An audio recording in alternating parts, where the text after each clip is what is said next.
Right, listen up, we're about to witness a remarkable feat of survival. A testament to human ingenuity and the deep connection between a community and its environment. The sun is just a rumor on the horizon, a promise of the day to come. A faint orange glow in the pre-dawn sky, painting the clouds with hues of hope.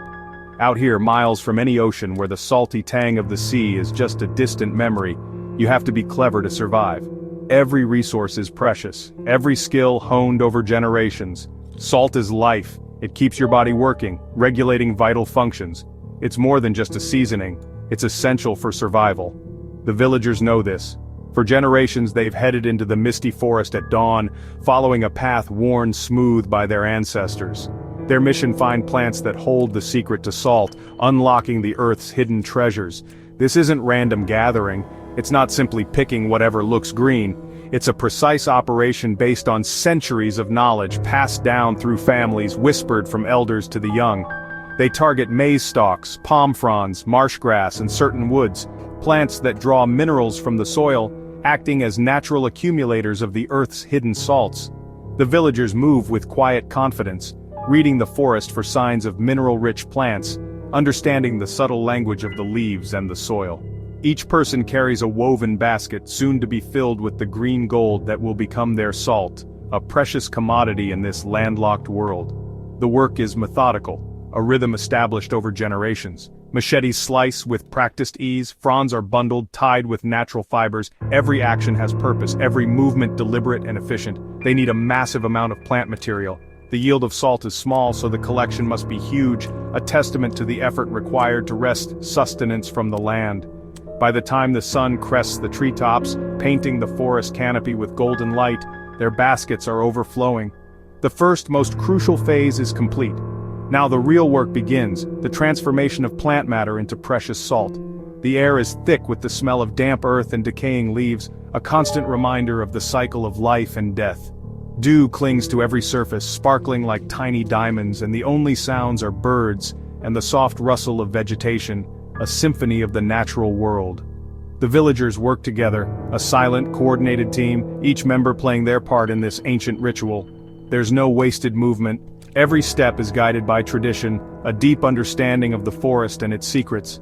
The chill in the air bites at exposed skin, a reminder of the harshness of their environment, but they press on, driven by necessity and tradition. This is a game of volume and patience, a test of endurance and dedication. The forest's bounty is gathered with care and respect, a recognition of the delicate balance between humanity and nature.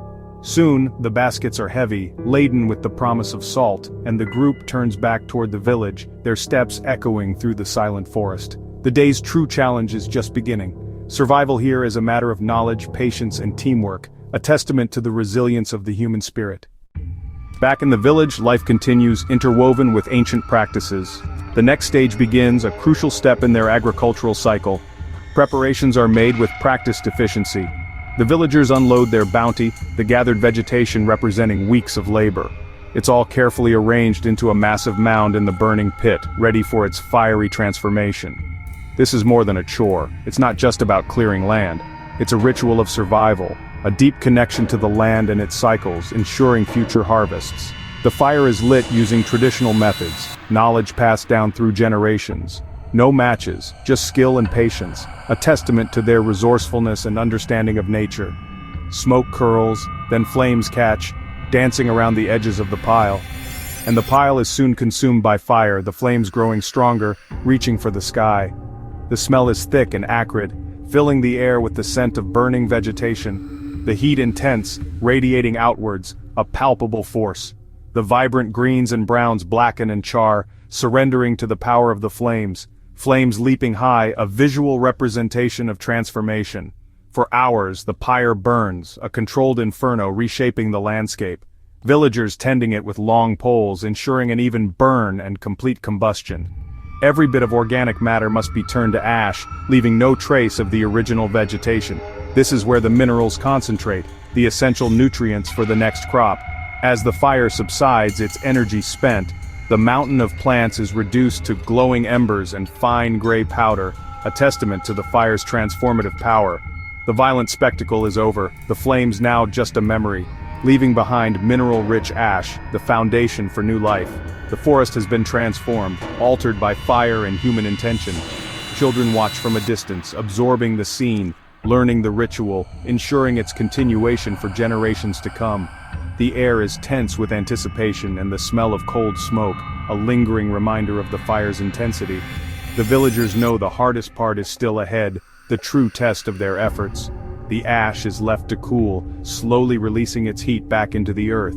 The clearing quiet, a temporary stillness before the next phase begins. This is the turning point, the moment of transition. Raw plant life, now reduced to its mineral essence, ready to nourish the soil. The next step will reveal if their efforts have paid off, if the fire has done its work effectively. The transformation is underway, a cycle of destruction and renewal. The fire has died, its intense heat now just a memory, but the work isn't over. In fact, it's only just beginning. The embers fade, leaving behind a landscape of ash, the raw material for our salt. The ash cools, sometimes overnight, allowing the last vestiges of heat to dissipate completely. Rushing this process risks burns, a painful reminder of impatience or worse, ruined salt, a waste of precious resources. An elder, wise with experience, checks for hidden embers, those stubborn pockets of heat that could ignite disaster. Their touch is gentle, their eyes keen, searching for any sign of lingering fire. Once the all-clear is given, then the collection begins. It's a communal effort, a shared responsibility passed down through generations. Using scoops fashioned from wood, or large broad leaves, the villagers carefully gather the ash. Each tool is chosen for its purpose, each movement deliberate and precise. Villagers gather the finest, whitest powder from the heart of the pile, the purest essence of the fire's transformation. This is the treasure they seek, the key to unlocking the salt's flavor. Darker, coarser bits, remnants of incomplete combustion are carefully discarded. Purity is everything. The final product will only be as good as its ingredients. The ash is spread on woven mats or large leaves, creating a thin layer for optimal sifting and sorting. This allows for a more thorough examination, ensuring no impurities remain.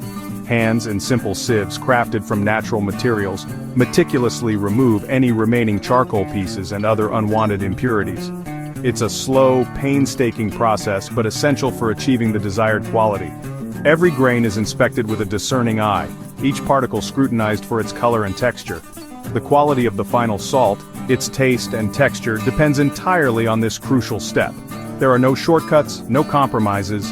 The result is a silky gray-white powder, a concentrated source of soluble mineral salts, the very essence of the plants from which it came. This ash is the key ingredient, holding the essence of the soil, the nutrients drawn up by the plants, now released by the transformative power of fire. The precious powder is carefully gathered into handmade clay pots, ready for the next stage in the salt-making process, leaching. The transformation continues, but now it's about chemistry, about extracting the hidden minerals and unlocking their potential. The villagers' attention to detail is unmatched, a testament to their deep understanding of the process. The ash is handled with reverence and care, every step deliberate and mindful. Soon the solid will become liquid, as water is introduced to draw out the soluble salts. The process is slow and requires patience, but the reward is a unique and flavorful salt, well worth the effort. The village prepares for the next, most technical phase, where ancient knowledge meets practical skill. The journey from plant to salt moves forward, guided by tradition and a deep connection to the land. Now comes the clever part, turning ash into brine. The villagers build a filter, a cone-shaped basket or clay pot, layered with pebbles, sand, grass, and cloth. This gravity-fed system is bushcraft engineering at its best. The fine ash is poured into the filter, patted down to form a compact bed. Clean water is poured slowly over the ash, saturating it without flooding. The water seeps through, dissolving the mineral salts. The collection pot below waits for the first drops. This is basic chemistry, learned through generations. The process is slow and patient. Rushing would ruin the brine. The villagers watch, knowing the first liquid is the richest. More water is added gradually, keeping the leaching steady. The setup is simple, but the results are profound. The brine begins to collect, dark and potent. The transformation from solid to liquid is underway. The villagers' skill and patience are on full display. The next step will reveal the salt within. The waiting game begins. Water percolates through the ash, dissolving mineral salts. The first dark drop forms, then falls into the collection pot, a quiet triumph. Drip by drip, the brine gathers, a concentrated solution of the forest's minerals. The villagers monitor the process, adding water slowly to keep the leaching going. The first brine is the strongest, later it weakens. Experienced salt makers taste a drop to judge its strength. When the brine runs weak, the process stops. The spent ash is returned to the earth, closing the cycle. The villagers are left with a pot of dark, salty brine. They've transformed plants into a concentrated liquid, but it's not salt yet. One final transformation remains. The brine is precious, the result of patience and skill. The village prepares for the last fiery stage. The process is nearly complete. The brine holds the promise of survival. The villagers' knowledge has coaxed salt from the forest. The final step will reveal the treasure within. The anticipation is palpable. The journey nears its end.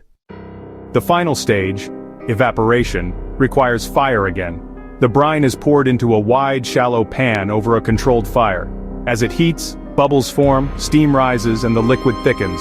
The villagers watch, skimming off impurities as the brine reduces. The process is slow and careful. Too much heat could ruin the salt. The liquid becomes a thick, syrupy slurry as water evaporates. The sun sets, firelight flickers, and the air is thick with steam. The villagers have worked since dawn. The final moments approach. The brine is nearly gone, salt concentration at its peak. Soon the salt will reappear, forced out of solution. The moment of truth is close. The pan is watched with anticipation. The transformation is almost complete. The magic happens now. As the last water boils away, white salt crystals form in the pan. The villagers reduce the heat, letting the salt finish crystallizing. The smell shifts to a clean mineral aroma. The pan is removed from the fire and left to cool. The salt cake cracks as it cools, revealing its rough, earthy texture. This salt isn't pure white, it's flecked with minerals from the forest. Once cool, the cake is broken up into coarse, irregular crystals. This is salt in its rawest form, a day's work made tangible. It's a symbol of resourcefulness and deep connection to the land. The villagers have turned plants into life-giving salt. The salt is ready, piled onto a cloth in the village center. It may look humble, but it's as precious as gold here.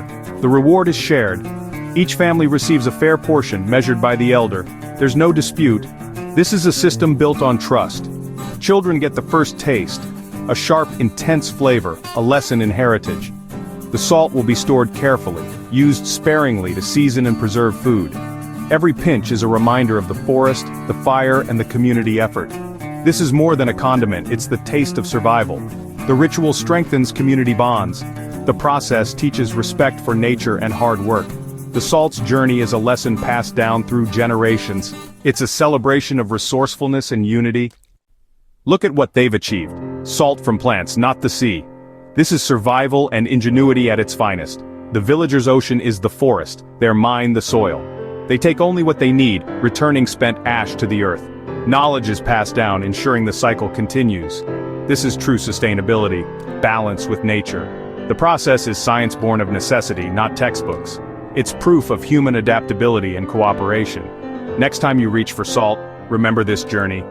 For these villagers, salt begins in the misty dawn and ends with a shared meal. It's a story of transformation, community, and respect for the wild. When there's no sea, the forest provides. You just have to know how to ask.